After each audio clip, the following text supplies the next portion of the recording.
Welcome to Silence, where we explore the alchemy of disciplines, practices, and beliefs that get us to our best thinking, insights, and creativity. Now, on to the show. Jason, thanks for being on. Thanks so much, Rob, for having me. Yeah, we were in the middle of a good conversation, so we had to start recording to capture some of this. But maybe just to start with that famous quote that insight doesn't bring healing, which we're kind of going right into the deep end. But maybe start, what does that mean? Yeah, what a beginning. Yeah. Well, Rob, you're referencing something that it probably took me 40 years before I really began to see that insight feels really good. And I love insight. We need insight. I think it is a beginning in a lot of ways, but it doesn't bring, and I'll just speak personally, and you can go read books and decide if you agree. Yeah. But it actually was never able to really bring lasting transformation, healing, the types of movement inside of me that would change my character. I think insight is sort of in that category of our slow brain thinking, our conscious thought, where we can direct our attention to one thing at a time, which is really good. I love thinking. We were talking about this. I really struggle to read fiction, which is a difficult confession to make, but I love nonfiction because I just want to take in more ideas and information. And again, we'll probably talk about story later, but there's a reason that information matters to me. But that all is occurring in my, slow track brain. And which is really good. Let's just say we're going to have an interaction if I'm thinking ahead of time about who Rob is and what he enjoys and, what it means to be on a podcast and how to interact. That's one thing. And then afterwards, I may think about, oh gosh, I wish I had said that differently. Or I think when he was asking me this, he was really trying to get at that and I missed it. And that is all, my conscious thought, both like reflective after the fact and then in anticipation. But in the moment, like in this conversation live that we're having right now, so much more of how we're interacting is in my fast track brain, my right brain. Like I'm seeing your face and your eyes and even like seeing you look away to the camera to make sure I'm in the frame correctly. And, I'm working in my fast track brain to have a mutual mind with you, to like attach and bond with you. And the ways in which I do that are much more a result of how I've been formed in relationship. What it means even for me and my body to be in what could be, according to my story, a very performative space. Mm. So what's operating under the hood has much more to do with how I'm present to you now. That thinking that's happening much faster. I think I'm going to get the numbers maybe correct, maybe close. But it takes like 165 milliseconds for my right brain to read your right brain, and then your right brain to read back to my right brain. That whole journey takes about 165 milliseconds.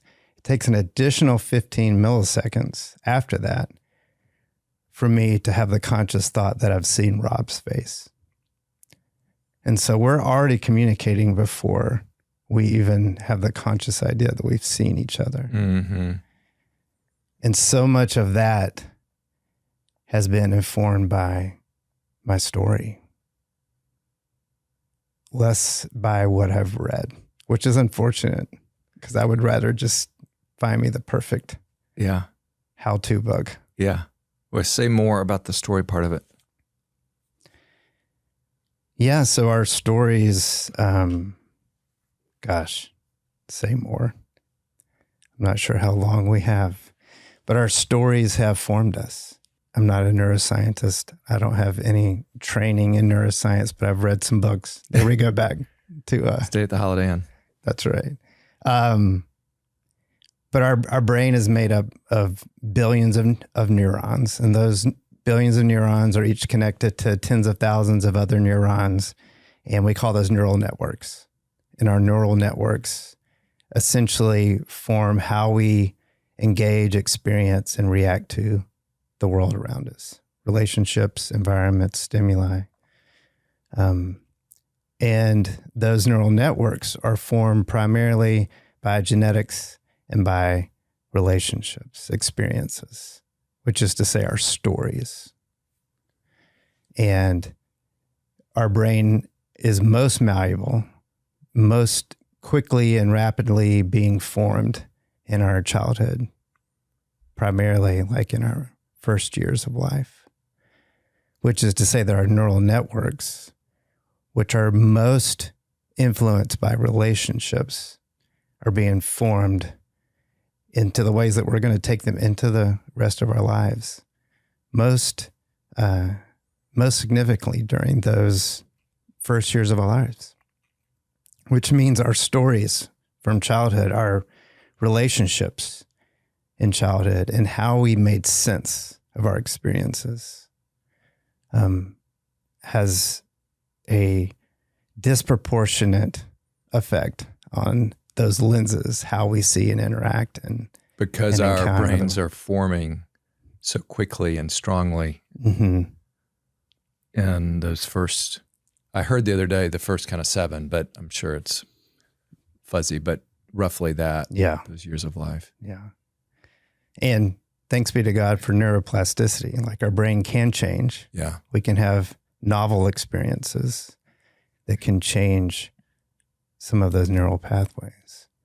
But a lot of what is built into how we are sent into the world and engage it and experience it and feel it, even the ways we experience ourselves, the ways we experience God. So much of that is formed in those first years of our lives by our experiences, our relational experiences primarily. Yeah. Which makes me feel a heavy weight and responsibility with my kids. I was telling you, I just did this counseling intensive, and it was wonderful. But one of the things I've been reflecting on coming back, and I knew this before, but now at a new level, is, oh my goodness, it's like so important how I parent and love my children. Mm. And then frankly, like, gosh, I mess up so much. I hope I'm not messing them up too bad. But so I think that's where neuroplasticity comes in. Can you say a minute about that? And just once we understand our story, I don't know. I mean, I guess, are you then looking to change it, or where does change come in with the brains and kind of getting healthier from maybe hard parts of our story? Yeah, well, I'll answer that by telling another story. Okay. So if you remember Peter denying Jesus, a moment of incredible shame for him. He does it 3 times, and the last time he's standing around a charcoal fire, warming himself. When Jesus comes back, when he is a resurrected man, and he first encounters Peter, it is by a charcoal fire. Mm. He invites him to come and sit. And he asks him 3 times, "Do you love me?" And so in that moment, Jesus is essentially recreating the same space, the same environment in which Peter experienced his greatest shame.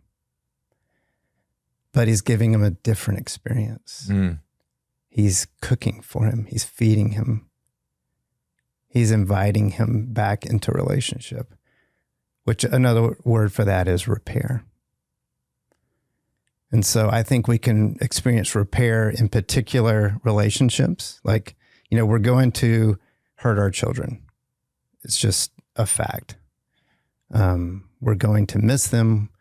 We're going to dismiss them. We're going to be tired some days and not parent them the way that we would want to.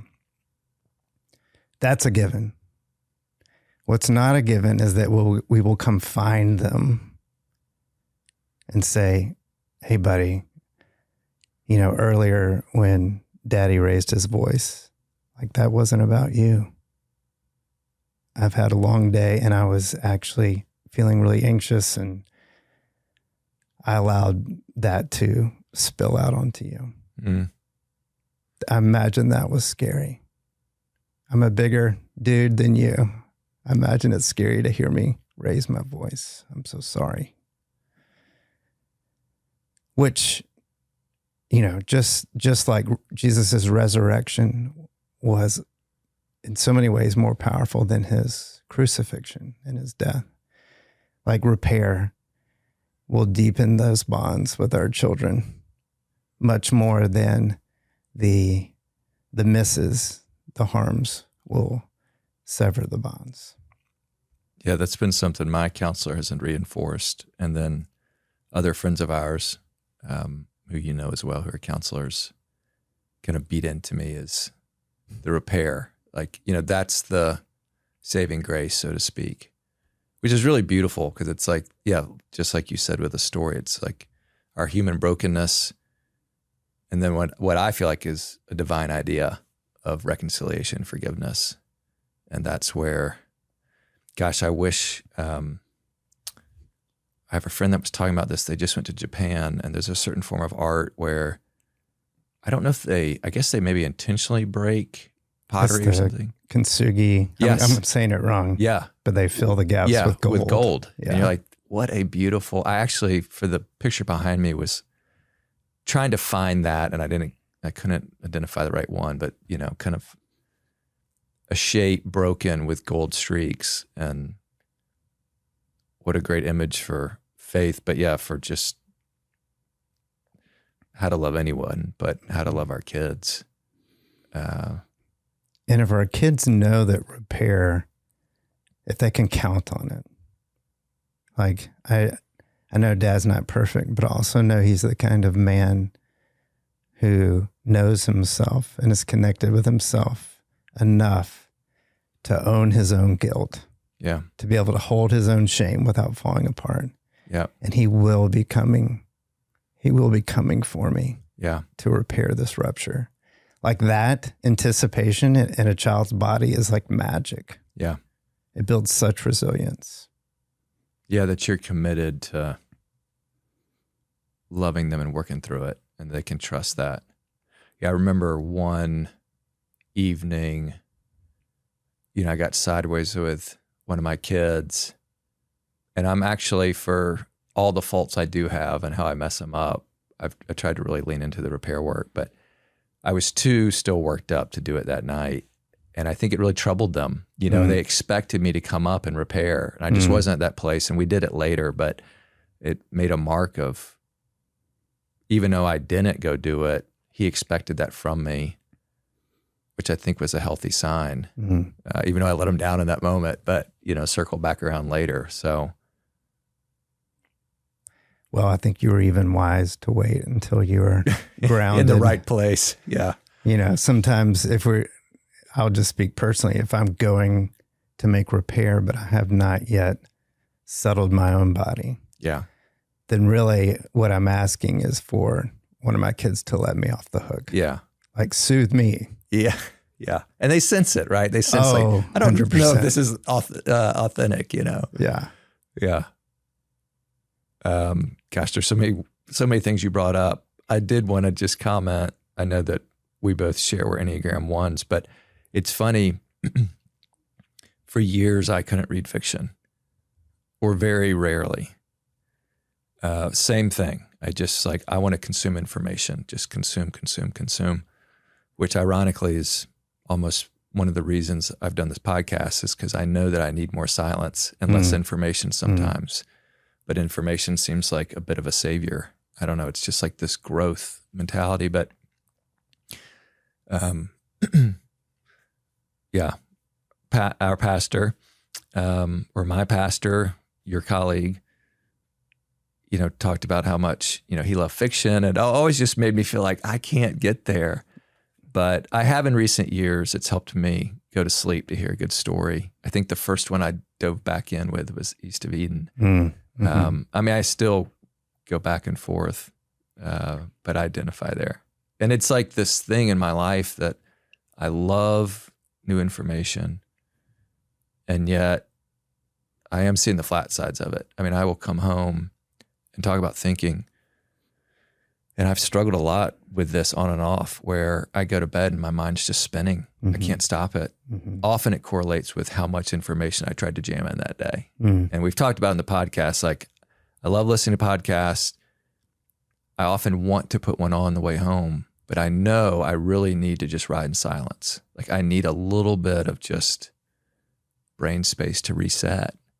Because if I don't, one, I think it helps me be a better father and husband coming in the door. But if I don't, it's just my brain can't slow down when it's time for sleep. Yeah. And then it's hard to get sleep. And that's, the older I get, that is a worse and worse curse. It's just terrible. It's like I can't do all I need to do if I haven't rested. Well, I'm wondering if I can ask, do you know why information is so important to you? Oh gosh, we're going to go deep in the psychology.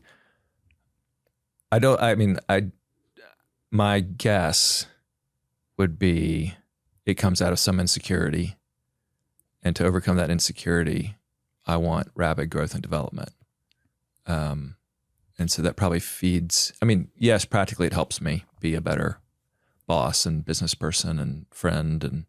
And I do just naturally love learning, which I think I developed probably after school. I don't know that school really fostered that. Yeah. But I found it, afterward. So there's so many good things to it, but I do, sometimes reflect on why am I obsessed Mm-hmm. with just learning.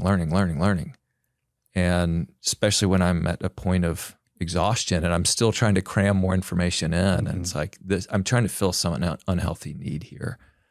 I certainly get affirmed by people or I get affirmation from people and friends because I don't want to say I know a lot, but because I've been listening and I always have interesting tidbits and things to share. So I'm sure that scratches some itch. But yeah, I can think of some things from childhood where perhaps it shaped me in a malformed way, created insecurity around, something. And then I need to fill that gap Mm-hmm. with this. I don't know if it's quite performing, but at least being able to offer a quick insight to people. Mm-hmm. I was caught by unhealthy need. Are you asking me to say more? I'm curious what the unhealthy need is. Of why to have information?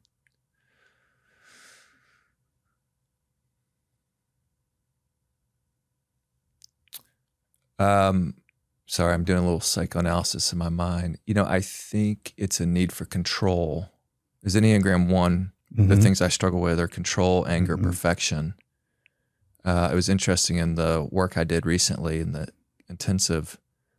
My counselor, posited that some of that's DNA, we're just wired a certain way, but he also suspected, especially given my story, that some of that was learned as an adaptation, Mm-hmm. coping mechanism Mm-hmm. from the family of origin I was raised in. And so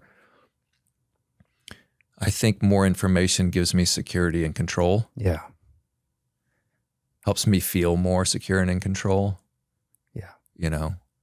And some of it's just, gosh, like case in point, at least for our business or my other business with AI coming in, it's like total chaos. It's making chaos of my Mm-hmm. industry, or will soon.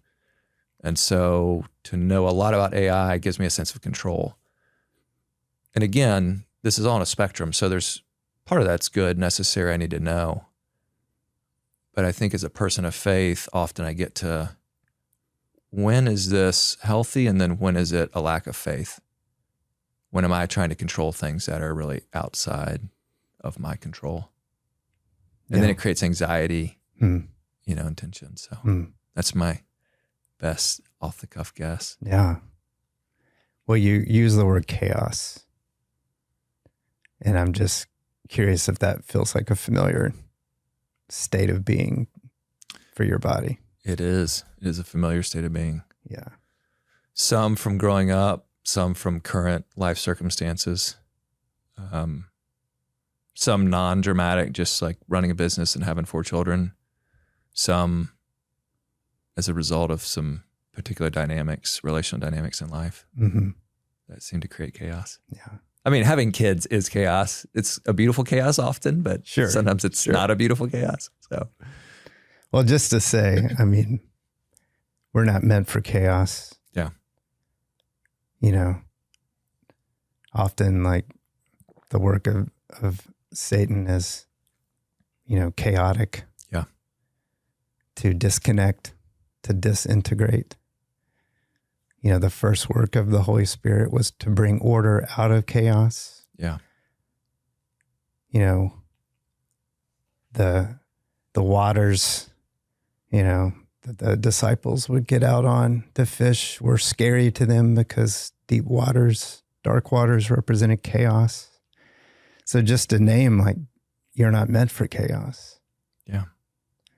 So the reason that unhealthy need caught me, I too struggle with control. It's been something, you know, I've grappled with my whole life. Not surprising to you that, you know, I'm an Enneagram 1. But part of that comes from actually a healthy need for security. Yeah. For some sense of groundedness. Like you said, is it lack of faith? Well, faith, like in more literal terms, it's like a firm place to stand. Yeah. And if, again, let's go back to those formative years. If your brain and your body, as they were forming in those years, don't have a filter that says there's a firm place to stand, then, my God, of course you're trying to control. Because chaos to a child it's a taste of death. Yeah. So I want to honor your desire for control, and just to say that there's a really good and holy desire underneath that. Yeah. To be secure, to have faith, which is to say to be able to fall into God's arms and know that he's going to catch you and hold you fast. It's interesting. One of the things we talked about recently in that time was inherent self-worth, to have faith in that. And it plays right into all that we're talking about. But when you don't, I mean, that at some level, that probably drives some of my need for control and learning. And, you know, it's like I'm trying to find some of those holes in me of the inherent, or some of the holes in the inherent self-worth narrative I'm trying to fill, perhaps, by being more knowledgeable than the next person, or, you know, that's constant need for growth. So it was one of the takeaways coming back of just, what can I do to instill inherent self-worth into myself, but into my children? Because there's so many hard manifestations of a lack of that. You know, you see it in people vying or struggling for this or that. I'm glad you said it in that order, in myself and in my children. For me, in my own journey, that has been the key. Like, if I want to be a better parent, I have to start with the little boy inside of me. You know, if I can bring him to a state of rest, if I can go back with him to those charcoal fires where he felt shame, then he gets to go be a kid. And I can show up with my girls as a grown man. Yeah. And that's who they need parenting them. Yeah.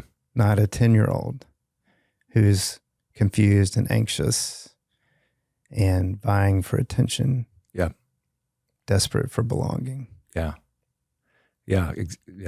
And we went into so much of that, of And the model we were going through is kind of early years when you're forming. I think they labeled it like the wounded, but you're absorbing all your surroundings. It was interesting from the person I was with perspective. It was, you're absorbing both the emotions of your parents and then the lack of emotions that they're not fully like owning and realizing. And then the second stage is really what they would term the survivor. So it's like the person or the little boy in our case, how he adapted. That's right. To the wounds he sustained. That's right. And then the third is the functional adult, which is what you're talking about. Is that's what we hope to parent and live from. But often it's like our survivor driving, and the survivor is a reaction to the wound. Mm-hmm. And I'm sure the wound's also in there somewhere. But, and so often it's like my survivor driving the ship, especially in times of stress. It's like what I go back to for safety and security, but it's not a healthy little person. I mean, he's doing the best he could under the circumstances. And, and some of that has served me well in life, but ultimately it's not where I want to live and parent from. And so I lost my train of thought in there, but yeah, how do I welcome and reintegrate that survivor and the wounded? So really I'm so good all the way through, Yeah. So there's not these three different people controlling me subconsciously. And I was at a dinner with some friends last night telling them about this experience. And it's just like, I'm like, you guys could all sense in me some of my malformation. And I like knew intellectually it was there, but to go back and revisit why it was there, where it started, And it's like we're all walking around with this stuff that often other people see and feel that's like deep within us, but we're out of touch with. Well, the words you chose were beautiful, to welcome and to integrate. Like I think so much of our adult lives are spent, again, I'll speak for myself. So much of my adult life has been spent keeping that little boy and all of his embarrassing activity, like at arm's length. Like, go away. You're bringing me shame, or you're bringing me anxiety, or, whatever it is that as an adult doesn't make for no, I don't want to great feel relationships. Those things. Right. And I just want to send him away. Yeah. And I am finding that what he needs is welcome. Yeah. And integration. And we can't send him away. I think that's really, right. That's the thing. We can put him under our carpet, but now we're really treacherously walking across the living room. So yeah, it's just, for me, it's been a journey, like you're saying, of saying hello. Hey, buddy, I know why this is a hard moment for you. Another interesting piece of this that we talked about was like carried trauma, carried shame. That I thought this was interesting, and it's probably not every single time, but roughly it was like, there's moments where, let's say with carried shame, something happens, you do something that's like causes you shame. Or maybe you do something and then somebody reacts that causes you shame. So you say something, not very considerate to your wife, and she's like, hey, that hurt my feelings, and hey, so sorry, and you can let it go. But then there's other times where whatever that is, you can't let it go. You're like still thinking about it 2 days later. And it's like, that is often like carried shame or trauma from, parents, grandparents, whatever, but like kind of passes down. That it's like, it's triggering some of those deeper places. And then to be able to recognize those triggers of like, oh, this isn't just an ordinary, I goofed up and like, it's okay. This is activating something deeper in me that I need to be aware of. So that I can respond appropriately and, not out of survivor or wounded or whatever, but Yeah, for me, one of the shame has a voice. It's saying something about us. And one of the voices of shame in my story is, it's all up to you. You're all alone. No one's coming.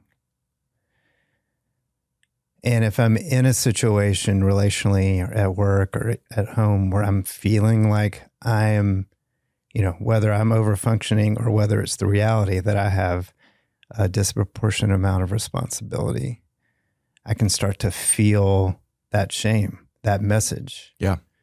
Like you're all on your own. And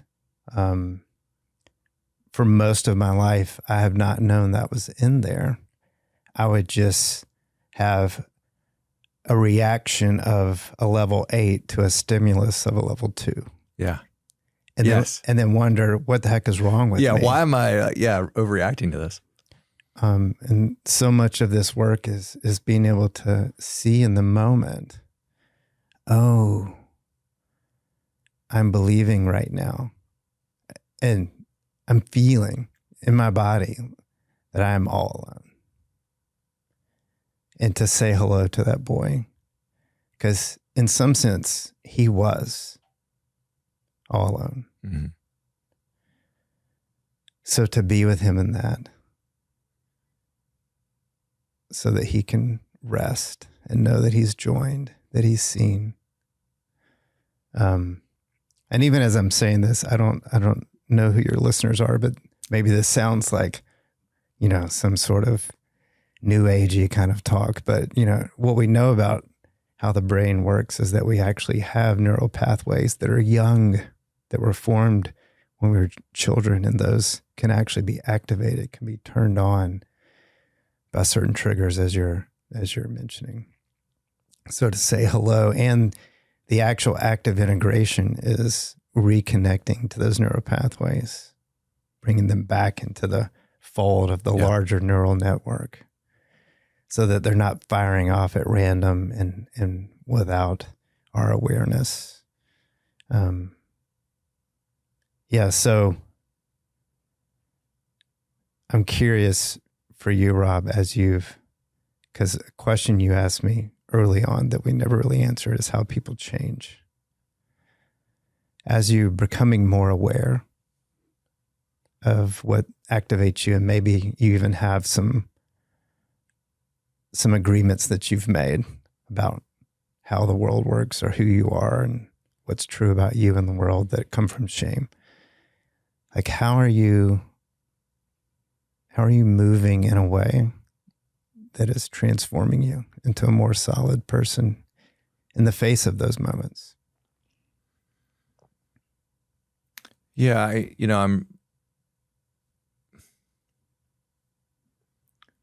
so as I'm learning about this, I don't want to, I'm not an expert. I'm still wrestling with, and trying to own some of this. But in the work I've done, even walking away from this intensive, it's kind of like, what's next? Yeah. And something that's been really freeing for me in my, kind of counseling journey has been with this particular counselor saying, like, you're doing good if you get it right 50% of the time. Like, nobody's ever going to be fully healed on earth. Mm-hmm. And the goal is to be triggered less and then recognize when you're triggered more quickly so you can return really to like the functional self and or a functional adult and not be acting out of the survivor or the wounded. So, and I've seen that in the last few years of just being able to more quickly stop, take a breath, mm-hmm. and say, wait a minute. All right, I'm being triggered. I don't want to go back to the model that I'm used to acting from, because it hasn't served my purposes and ends of being a more loving, caring, generative person. And so, and this has actually been some of the biggest challenges, like, well, what's the new model? Because I grew up with one model. What's like, it's like you walked off the map. Yeah. So what's next? And so trying to then learn a little bit of like, what are other models? What's a different model? Those kind of things. And so that's actually some of the hard, because I'm used to going back to what I know. Mm-hmm. And now I don't fully know what's out there, but I know this hasn't worked. Mm-hmm. And so, I'm starting to learn some of the principles, characteristics, practices, beliefs of kind of the new model, or framework for relationship. I mean, and obviously this plays out a lot with like kids and spouse, right? So that's Sure. they are my teachers, my primary teachers in life, at least here on earth, and my mirror. So yeah, being triggered less. And then when I am, to take a breath or several, and then try to orient myself in a grounded, inherent self-worth, and my different frame that I'm trying to learn. So I don't know if that answers your question, but that's what I'm working on. Yeah, it sounds like you're connecting to yourself in that moment. Yeah.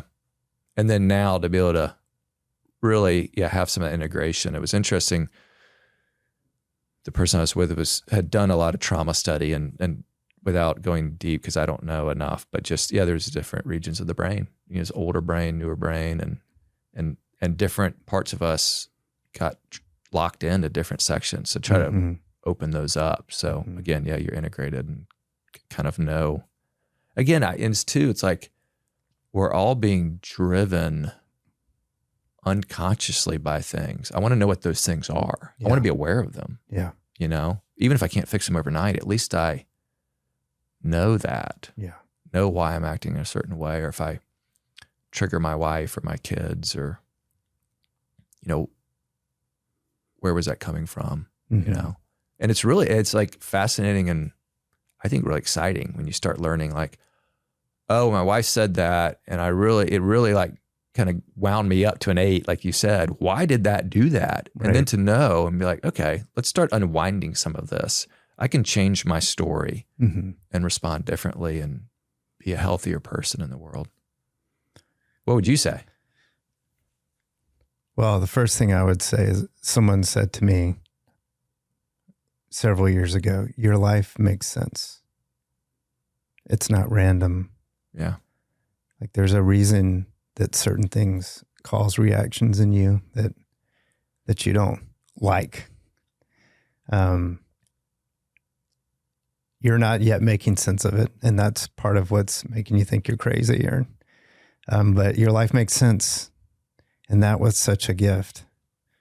I think for me, it has started with the identification of, what are some of those agreements that I've made, like I'm all alone.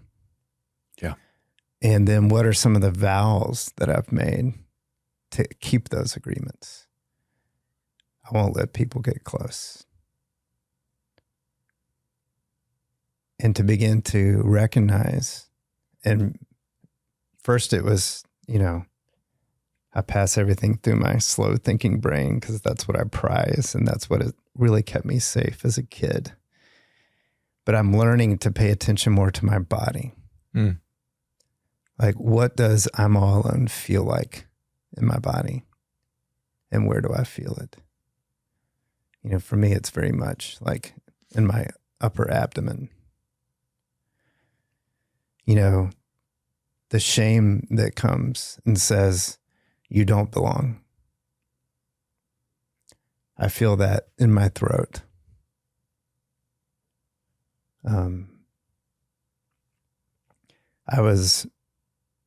remembered a story. I was at some conference back in February, and I remembered a story of, I was probably 10 or 12, middle school.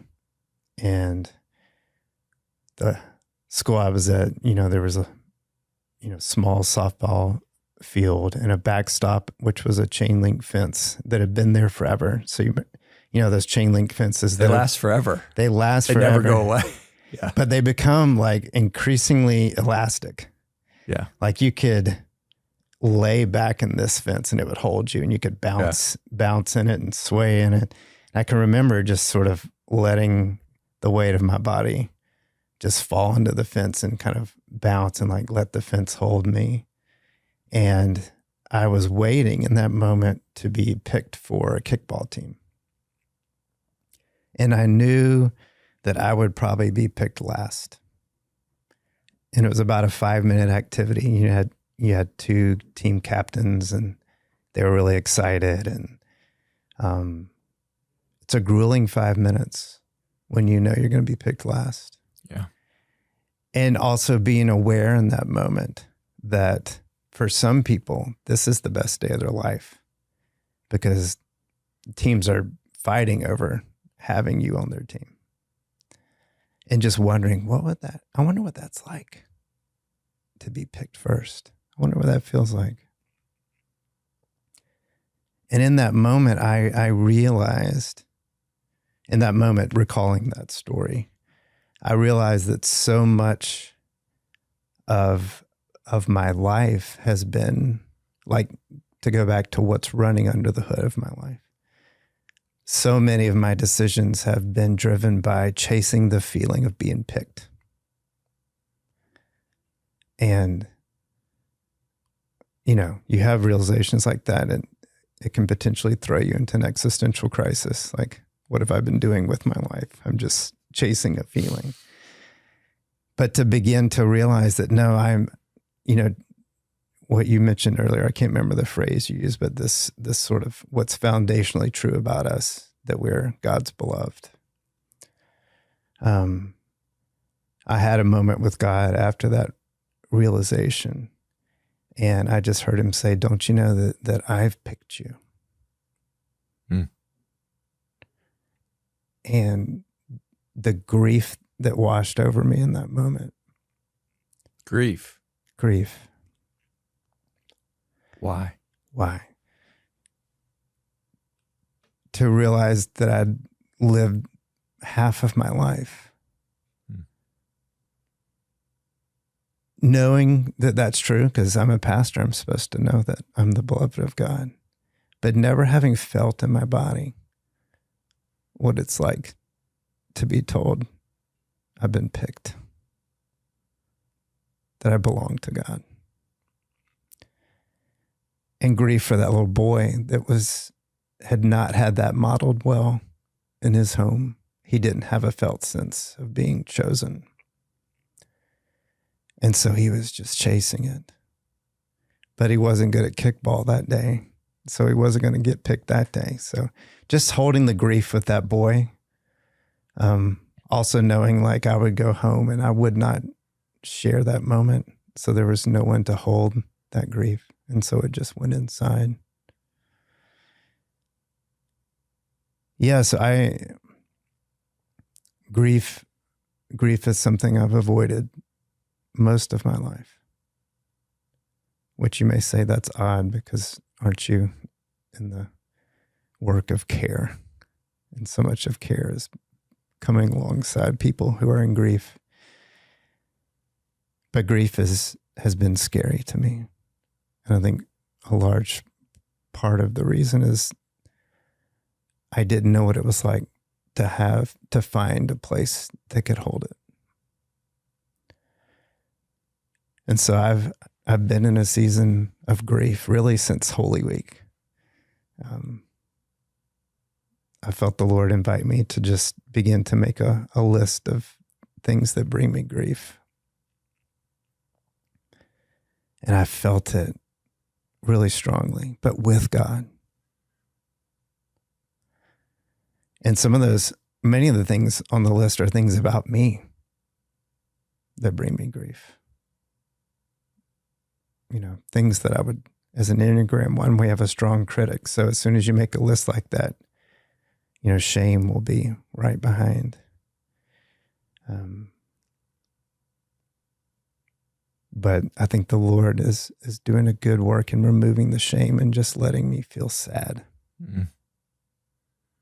It's almost like he's returning you to the fire, like you said, but now it's redemptive. That's right.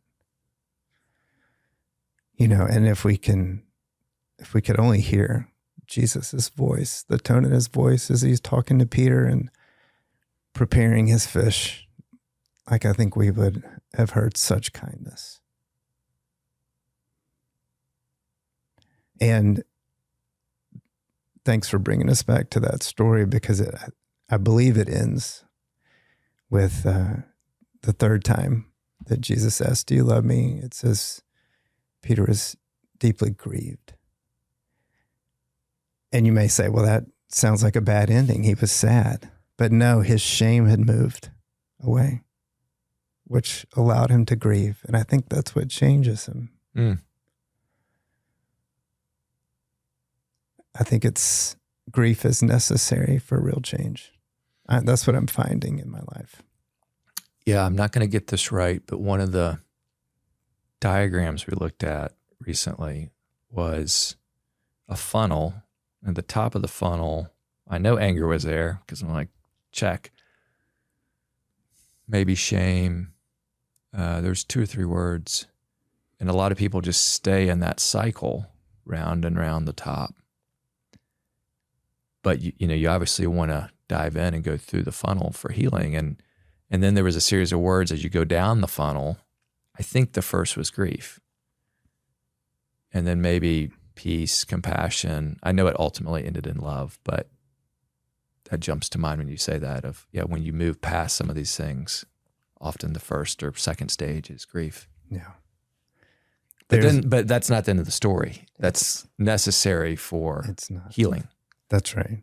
There's a teaching I had mentioned when we were off recording that I'd done some training through the Allender Center. Yeah, would you, that could help frame a lot of this. You just talk about the story work and. Yeah, so one of the things that I'm engaged in as part of my role as a care pastor is leading story groups at Trinity and training, supervising facilitators. And then we've also, as part of our resource church work, we offer story work intensives for other organizations that are curious about the methodology, and the methodology is, the basically exploring particular stories of our lives that are connected to ways in which we are stuck, less than free, maybe where we find ourselves trapped in coping mechanisms or cycles of false freedom. And so we go back to those stories. In particular, we actually have folks write a childhood story, which is to say we're going back to those younger neuropathways, those charcoal fires, and to give them a novel experience, to be able to be in that story with that little girl, that little boy, and experience something different than shame.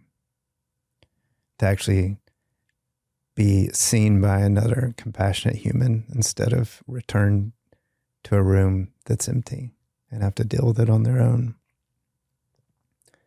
And that changes our brain.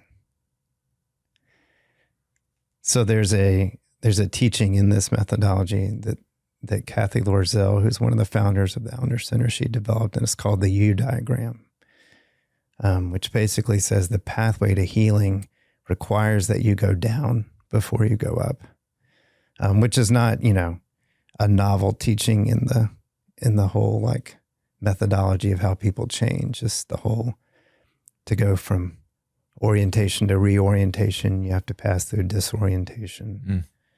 And if you map that on the Passion of Christ, like the 3 days before Easter, so much in Christianity, the church has been guilty of this sort of anemic gospel that we go from Good Friday, where we experience great disappointment at the foot of the cross.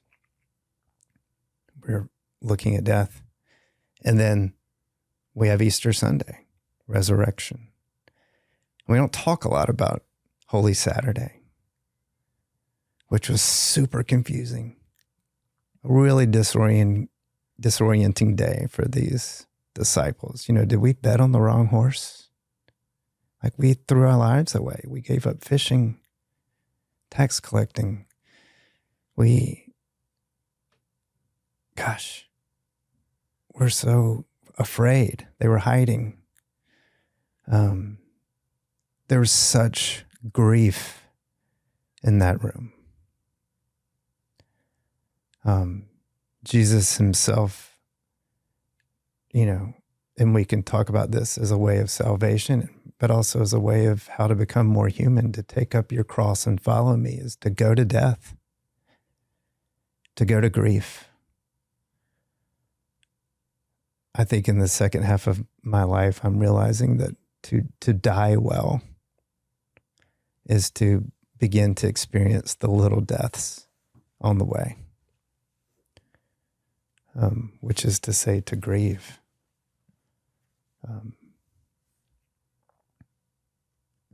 But it's really hard. It's really hard to go down into the valley.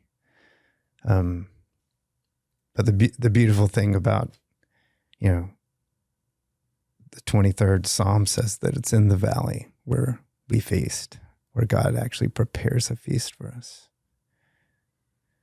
where we actually get fed the food. It's the living water that Jesus offers to the woman at the well. If we will get to the grief, if we will name the reality of our lives,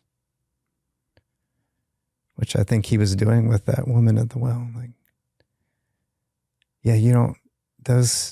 not only do you not have a husband, none of those men are your husband. He's fully naming, like, gosh, who told you, to echo God's question in the garden, who told you that to quench your thirst, you had to give your body away?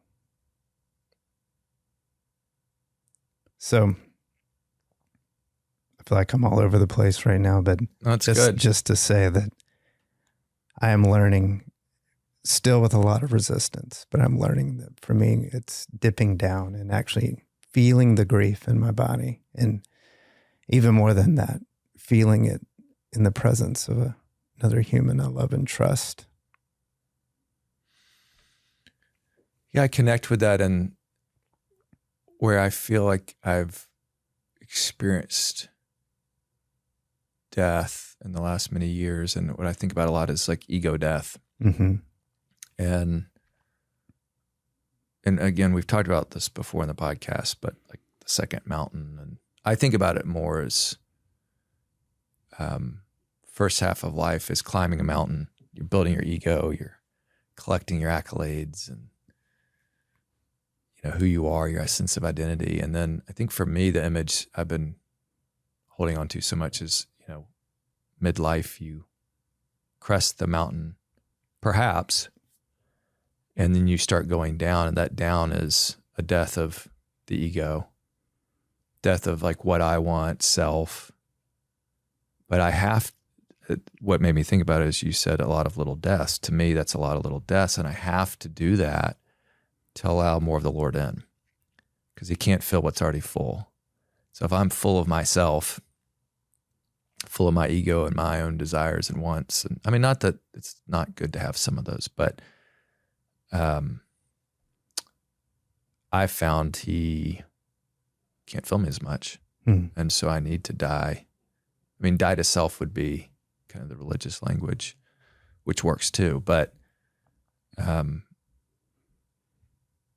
so I've felt it, and then also found tremendous life in it. I mean, it's like the truth that sets you free. I think about the woman at the well. It's like, that's a hard truth. I'm sure that was like hard for her to hear, and also really freeing to be known and seen. And there's like some compass in us that really needs truth as much as it hurts, even to like understand our stories. And maybe it's like really hard to go back, but to know what's real, and what we experience. So I very much resonate with the idea of the little deaths, and I think that helps prepare us for the physical death. And in my journey, a lot of it's been through like disillusionment. and disenchantment and other disses of, I think on their way up the mountain, at least for me, a lot of the world looks sparkly and exciting. And there's great stuff in the world. So I'm not like throwing it all under the bus, but you start putting your identity, attaching your ego to things that they're sand, they're not rock, but they look, whether it's job title or job or making money or fame or beauty or wealth or, whatever, all that list of things. And then, by God's grace, if you can find the wisdom or be given the wisdom to start seeing like, oh, these things they're either hollow or, like Chris says, they're good servants but poor masters. Maybe they have a place. Yes, it's, great to have a great job you love and make money and do things like that. But if I put too much stock in them, they're really hollow, and then they'll create a hollowness in me. And so that second half is like realizing that, letting go. But even like institutions and people and just a lot of things, it's like, I think it was okay for a period of time, but I have to make the turn and see, I've got to take them off their pedestals. Like, truly God's the only one that can feed my soul correctly. And they all have to be in their place. And if any of them are masters, they're a bad master. Mm. So that's been part of the death journey, I think, for me. But like you said, once you get through Jesus meets you in the valley, and then once you get through, you're like, oh, what he's got for me is so much better. Mm. And I would say that just knowing that has not changed me. Mm. All of those things that you're talking about that we run after on the first mountain, we learned them as a kid. We learn, kids know how to eat. They figure out how to eat. If we leave our house for any period of time, our children have found all the snacks and all the chocolate. Like, kids figure out how to eat. Yeah. And if there is an absence of that sort of loving attachment from our parents that is meant to like be a foretaste of what we truly experience when we settle into God's arms, like, we're going to figure out how to eat. We're going to figure out how to find security, significance. Yeah. How to find intimacy, how to have impact, how to feel like we have purpose. If it's chaos, like we were talking earlier, we're going to figure out how to control our environment, how to make it predictable instead of unpredictable. And so I think in the first mountain analogy, so much of that first mountain is we're still surviving in a lot of ways. And that's not to say that you can't live so much of a full life on that first mountain, but so much of it is like, actually, what does C.S. Lewis say is our problem is not that we desire too much, but actually that we desire too little. There's so much more for us. And we've settled in so many ways. I know I did for so long, and in some ways still am, settling for survival and safety versus freedom and love and truly living. And I feel like that is the invitation of the second mountain, is to truly reconnect to myself, which allows me to fully and, in some ways repair connections with other people. Even the ways that I come to the Lord are so dependent on the ways that I've learned to come to myself and to other people. And I think, so many folks will sit in my office and wonder why is praying not working, or I'm reading scripture, I'm doing all the spiritual practices, but I don't feel this love from God. And inevitably, they really haven't experienced that from a human either. And so I think just so much of how we are able to connect with God is a result of how we've learned to connect with other people. Yeah. That great book that we talk about a lot at church, talks about how, depending on how we grew up, we may work life under God or life for God or life against God. And, the invitation is life with God. Mm. Even our thinking, to go back to, the theme of the podcast, like for most of my life, I've thought a lot about God. And I feel like I'm just now learning to think with God, to really be with him, to think with him about my reality, about the things that bring me joy, the things that bring me pain.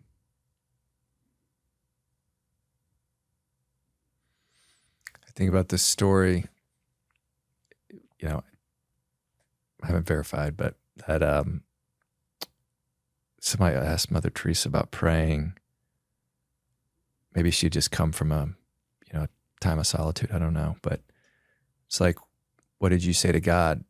Nothing. What did he say to you? Nothing. It's just this idea of being with. And I actually been thinking about that more in my own life, of actually just sitting in silence. I don't know. Maybe this is controversial, but even part of my death to self, or my ego death, is recognizing so many of my prayers are like sitting down and asking for a list of things about me.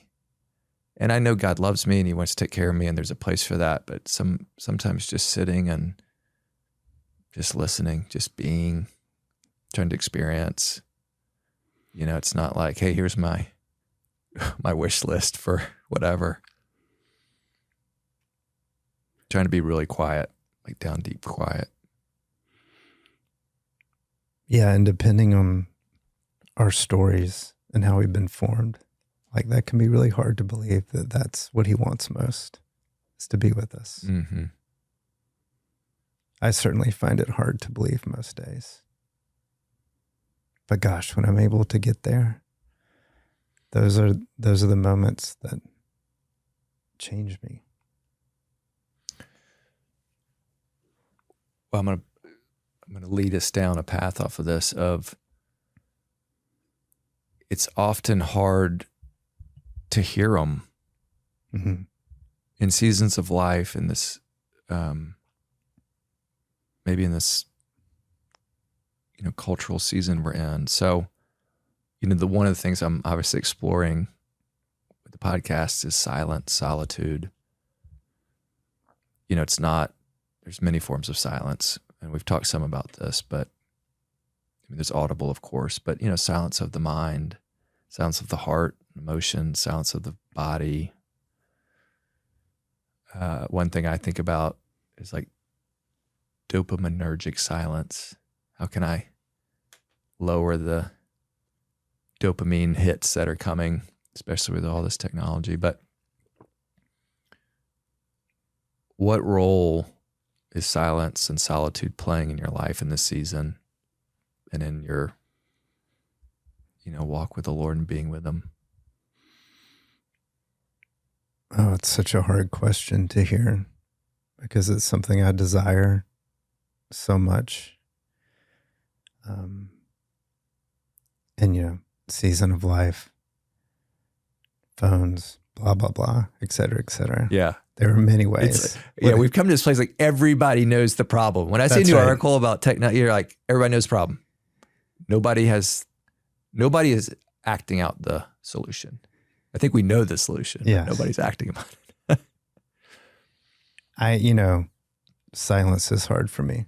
I think you mentioned maybe when we were off tape that, going to bed tonight, you'll probably have lots of thoughts just rushing. Yeah. A couple of years ago, I decided I was going to take like 3 days by myself, go to the mountains. Because silence and solitude is what we need. Yeah. And I think a day into that trip, Rob, I could not stand to be with myself. And I did not figure it out. I just came home early. It's like, well, this isn't working. And just in talking to wise guides in the wake of that, I think it was revealing how disconnected I was from myself. So I would say, like, again, where I'm finding silence and solitude in the rare moments, very rare. I've got older kids and they stay up later. So, my whole plan to wake up at 5 a.m., like I want to sleep in too now. But when I have those rare moments, like, first I'm trying to connect with myself. Like, where am I? God's question to Adam and Eve. How am I coming into this rare, 3.5 minutes of silence that I'm getting? And I find if I start there and I can name where I am and what I'm holding, and if I can hold, and this is I feel like a new practice for me, holding it even when there's shame, and to keep holding it.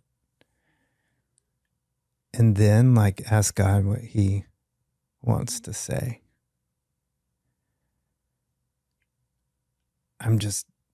Again, this is new. You've caught me really fresh with this practice, but I feel like I'm more in tune with, I'm thinking with him. But I think so much of my life, I haven't been connected to myself. So who am I actually bringing to hear from God? I'm not bringing myself. It's not that he hasn't been speaking. So who are you bringing?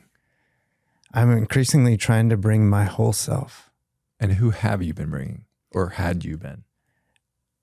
The good Christian boy who learned to read his Bible and have his quiet time, and is ready to confess his sins and receive forgiveness. And all of that is good.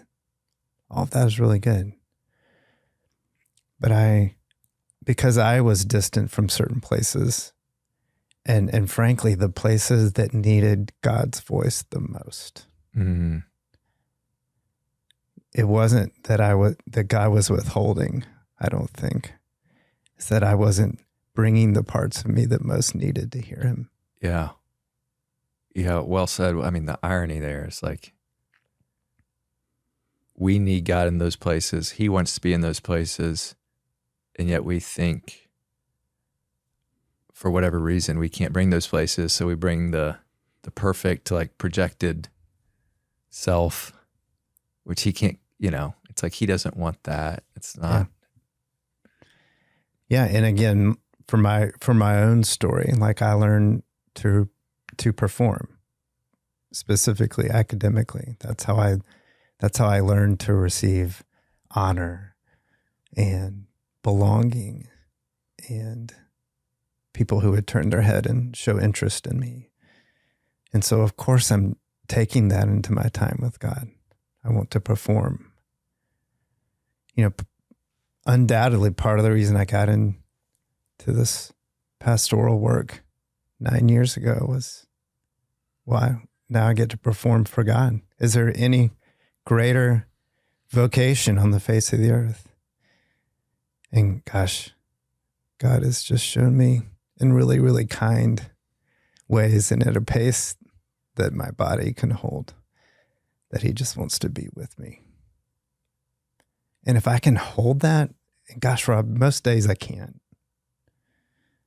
But when I have those days where I'm really in touch with my belovedness, then I can go be a pastor from a place of rest.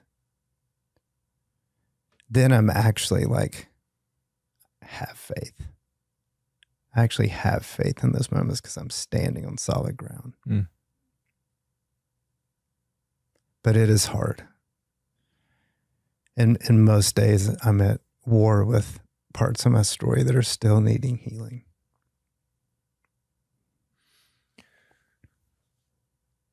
So, a large part of the podcast is talking about how we get to our best thinking, how we get to our best insights, how do we get to our best creativity, how do we, in this tech age, retain our humanity and go deeper within to draw upon the mysterious source, which we identify as God, but others who aren't in the faith may say, or something else, muses or subconscious. But so it occurs to me of like, I don't want to put words in your mouth, but some of your best thinking has been around story, or some insights have been around story, coming home to self, the healing and wholeness. I'm curious, like, what got you to that insight? Like, where were you before? And then what showed you, I need this, or this is the way, or this is the path? I mean, you see what I'm understanding, like before and after, because it seems like you've really come upon this treasure trove of rich insights. And as in the conversation today, we've been talking about how that relates to ourself. But how did you first discover that need and then that opportunity? Oh, it's such a good question.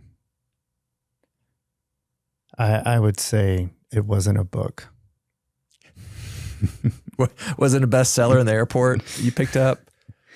It wasn't a podcast. Gosh, I wish it had been. Oh. I wish I had been able to move to this part of my journey through like a transaction. But it was through a therapeutic relationship. Mm. And I would say, just candidly, taking a job as a pastor 9 years ago brought up stuff in our marriage that we didn't know how to resolve. So we went to marriage therapy. Yeah. We needed another person to help us navigate the waters. And I would say to that point in my life, I was 40 at the time. I had a pretty low view of therapy, counseling. I'd probably seen half a dozen throughout my life and never really felt any kind of transformation. But this guy, something was different. Like there was movement happening in both of us. And I was feeling seen and honestly loved in ways that I never had felt.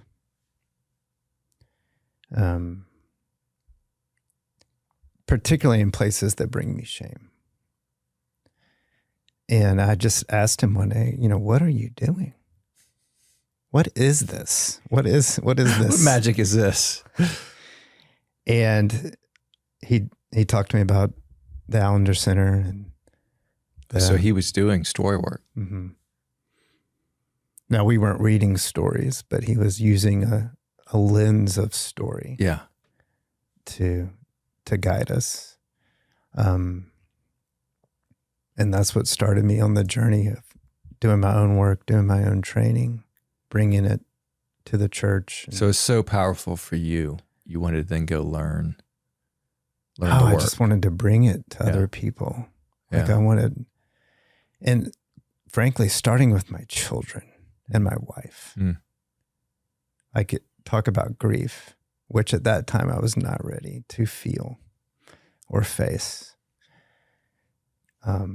So I would say, talk about shame, like all the shame that came up for me as I realized the ways in which I was harming those who were closest to me,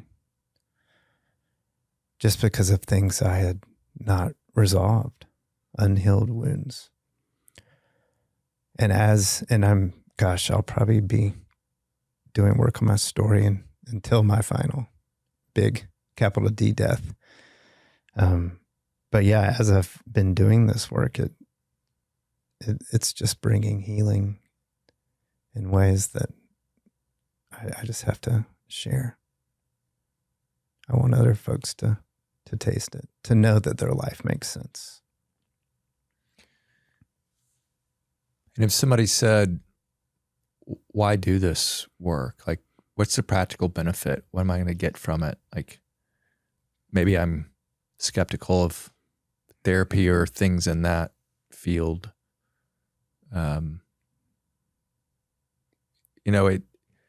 It seems like we're in a different place culturally with it than we used to be. Mm-hmm. But still, there's so many people, it's like, that's weak, or it's not necessary, or I'll power through, or don't have time for that. But what would you tell somebody? Yeah. Why do it? What's the power in it? What do they get from it? Well, I've learned my lesson that I don't convince anyone anymore that they should do it. What I find is when people are ready, they know it. When Jesus asked, how do they know it? I think, to your point, they've run their coping mechanisms and their way of doing life that they learned, and thank God they learned as children to survive. They've run those to the end of the rope. Yes. They're no longer working.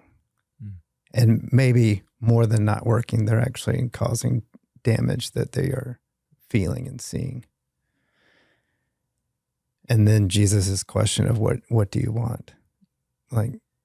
Which is a really hard question to answer. It's a really hard question.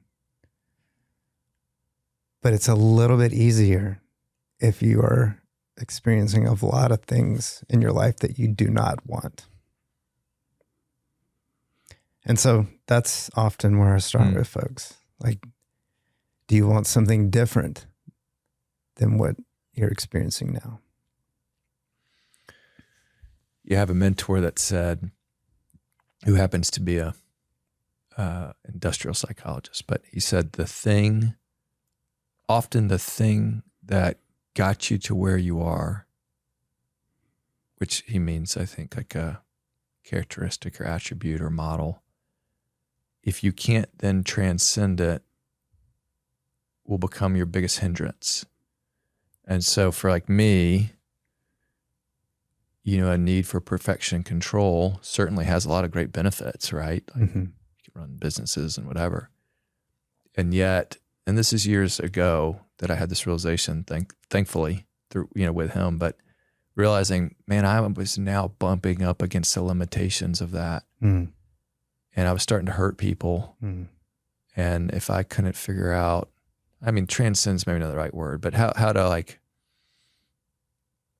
integrate and move past or put it in its place, whatever. But if I couldn't figure out how to learn more than that model, it was really going to start boxing me in and causing damage. And it probably already had, but I was really bumping up against it, like you said. Yeah. It's like, okay, I need help. Yeah. I need to figure this out. It had run its course, right. It had served its purpose. Right. And now it's small doses of it are great. But it was my counselor was saying about Enneagram, you want to move almost from a full face mask to a Zorro mask, it's still there, part of you, but a smaller piece. It's not everything. Yeah. Well, I love the superhero reference because what we say to folks in story group spaces, because often they're coming in, they're saying, well, gosh, I've built this business because of these coping mechanisms. Yeah. Let's just name what's true. A lot of our coping mechanisms are really praised. Yeah. And awarded. Yeah. Financially and otherwise. And so what we say is we're not here to take away your superpower. We're here to ask you, do you want to use it freely? Do you want to choose which day you put the cape on and which day you're just Clark Kent? That's great. Do you have a choice? Do you have to be perfect all the time? Do you have to always be learning and taking in information, or do you get to choose?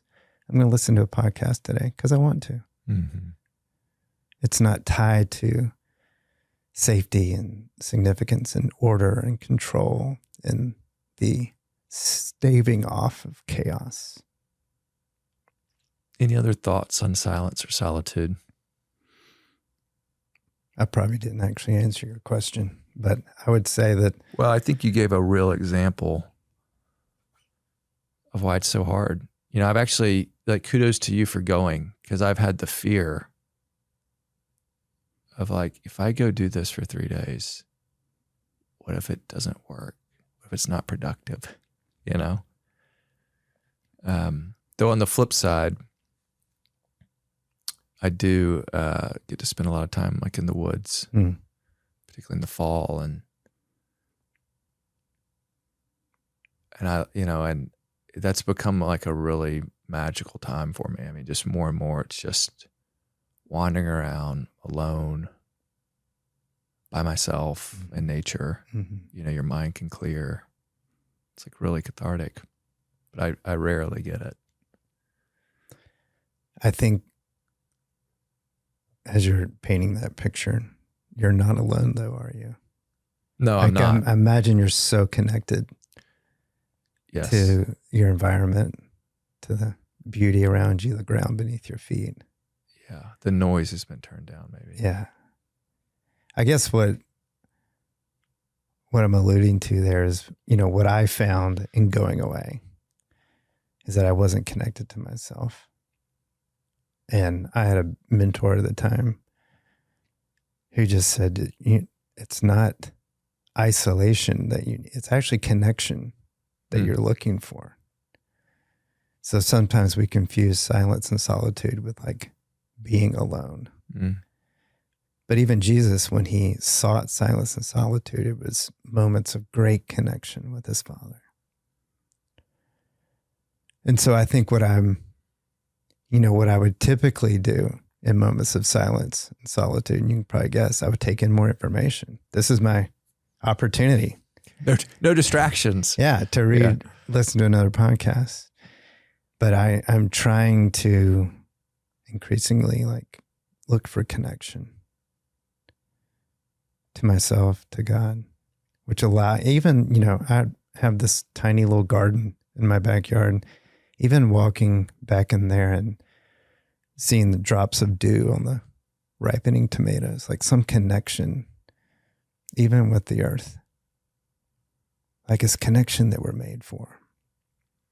I have a friend that says when we go away on some of these, we'll go on a fishing trip or something, and he'll say, we often think about, oh, we're going to disconnect for the week.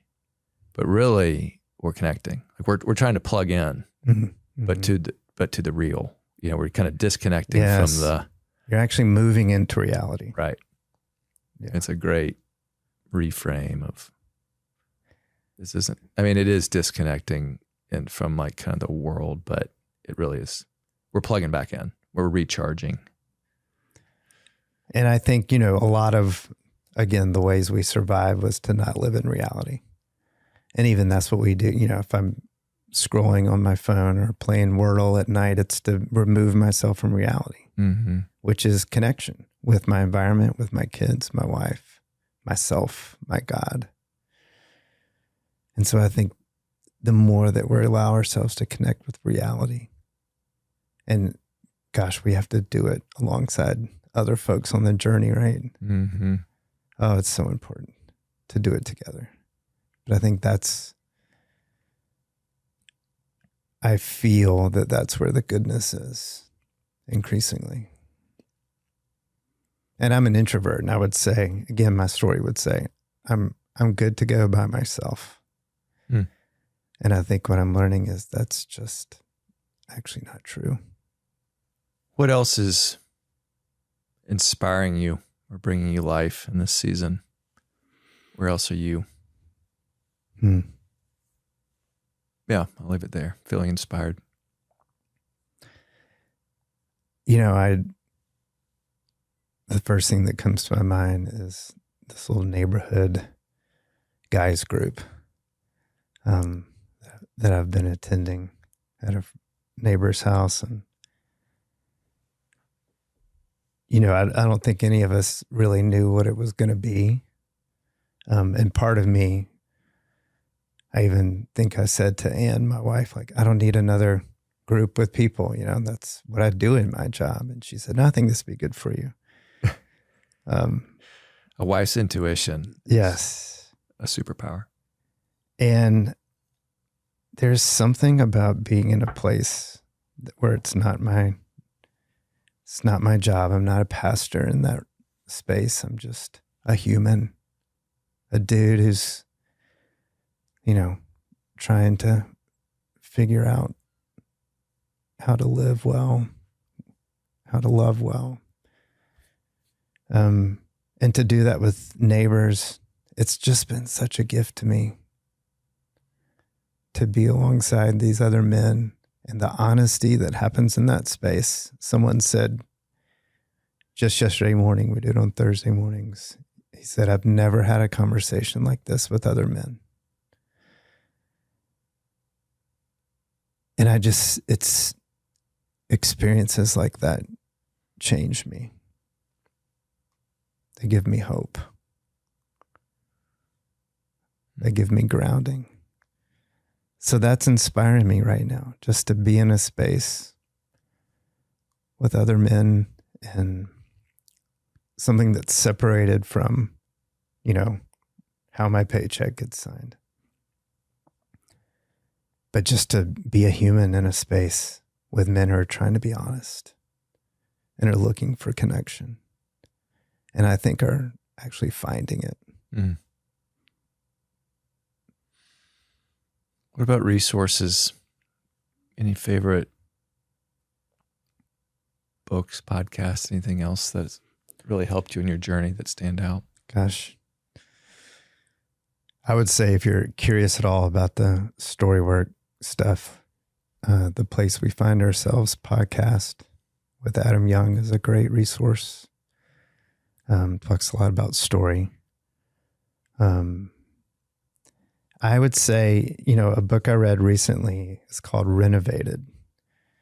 It's written by Jim Wilder, and he was a close friend of Dallas Willard. And he talks about that relationship, but also conversations they were having towards the end of Dallas's life.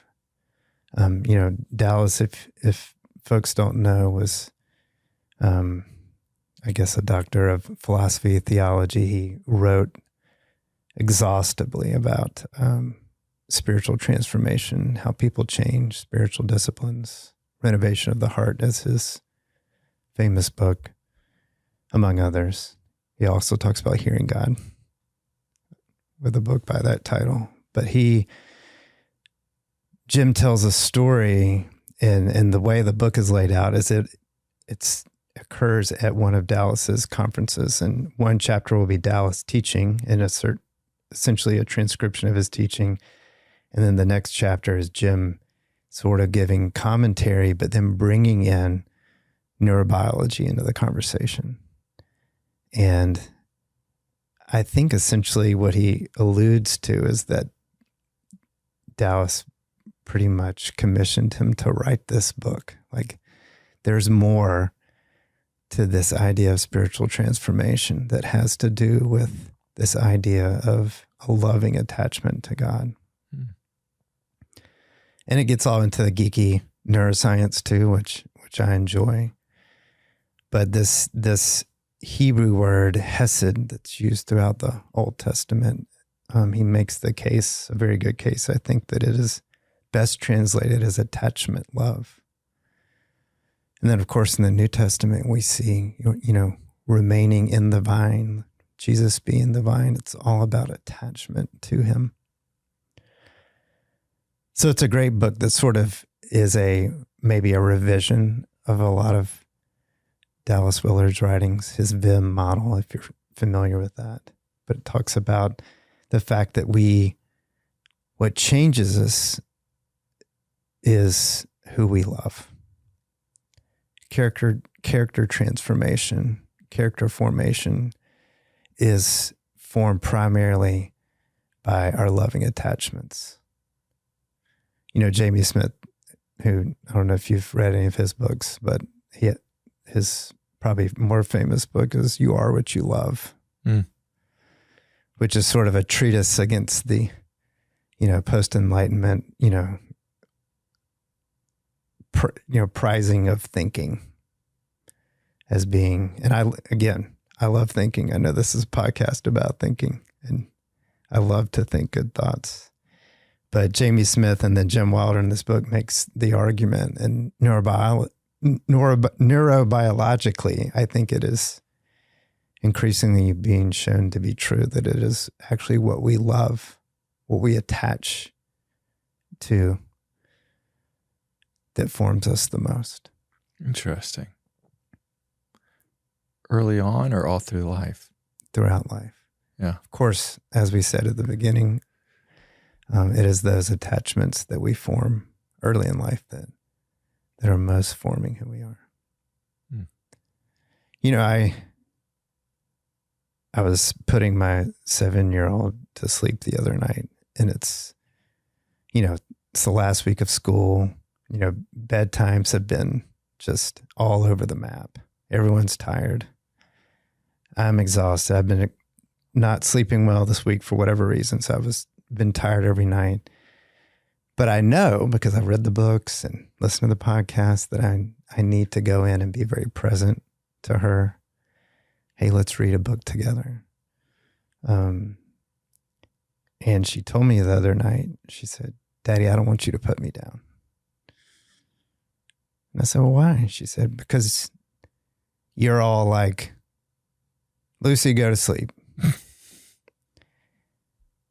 And I thought in my mind, and I say here with integrity and truth, I have not said that. But as I reflected in the moment, I have certainly felt that. Gosh, I wish she would just fall asleep so I can go and fall asleep and get to bed at a decent hour. And I think what I'm realizing in that moment, that she has been mapping my mind. David Schnarch wrote a great book, Mind Mapping. He talks about this idea of mutual mind, the right brain, reading, where I'm able to see in your face things that tell me things that you're not saying out loud. And she was reading me very well.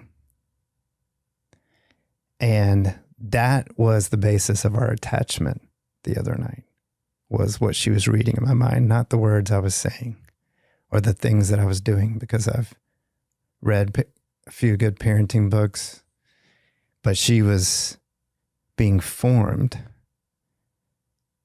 by what I was really feeling towards her in the moment,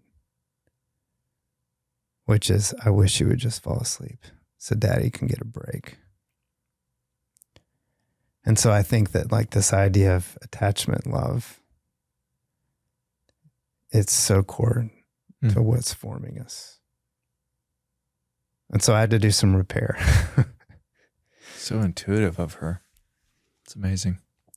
And they say, I think Schnarch says in this book, that kids can mind map us at age as early as 3 years old, which is terrifying if you think about it. Mind mapping. Yeah. I'll read that. Hey, I know we need to wrap, but one more kind of quick topic on something you hit on, like body work, like you mentioned earlier, maybe more attunement with what you feel and where you feel it, and what role does that play in a lot of what we're talking about? Yeah. How do you think about that, access it? Well, to go back to that marriage therapist we sat with, maybe it was a question like, well, how do you feel? And I said, well, I feel shame. And he said, where do you feel that in your body? And I thought that was the weirdest question anyone's ever asked me. But that was the beginning for me of a journey in reconnecting to my body and realizing that my body is, I don't know if you've read The Body Keeps the Score. It's a wonderful book that just talks about the wisdom of the body and that it's trying to tell us so many things. Not always the truest things about reality, but things that we need to pay attention to. And so certainly in story work, but also just in my own personal journey, learning to like use my body as an instrument. Like if I feel the heat in my throat, I know that is shame. And if I can notice that before I go to discipline my child, gosh, I can really save her from a moment that it feels like destruction to her little heart. So just beginning to, and gosh, just to erase any thoughts that I've doing this perfectly. There are many times where I do not pay attention to my body and I rush in with shame and pair from a place of shame. But when I can catch myself, you know, there's a flight of stairs that separates our main floor from the kids' bedrooms. And I'm so thankful for those stairs. Because if I'm going up to talk to one of my children about something that they've done or said or need to be doing, I've now made it a practice to notice my body as I climb the stairs. And is my heart at war with them? Or is it at peace with them? Am I feeling the shame? Am I feeling anger? Am I feeling that need to control?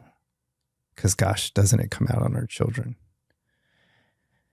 I'm trying to pay attention to that. The body can be such a gift to us. And I, for most of my life, have been at war against my body. As we wrap,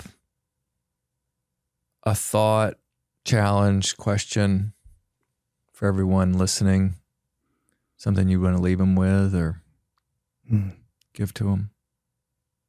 I guess the thought I would want to say, and I wish I could look all the listeners in the eyes so that they could also be, you know, sharing a mutual mind with me when I say this, but like your life actually makes sense.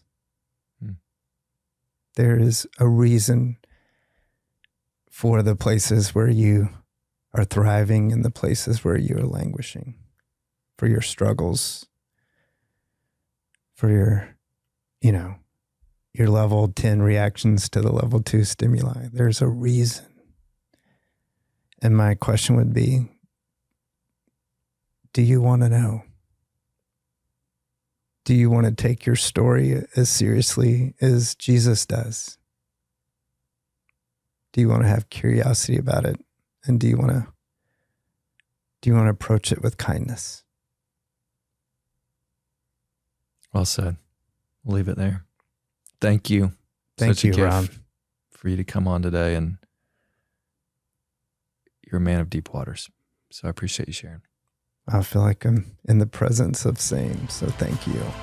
What a gift.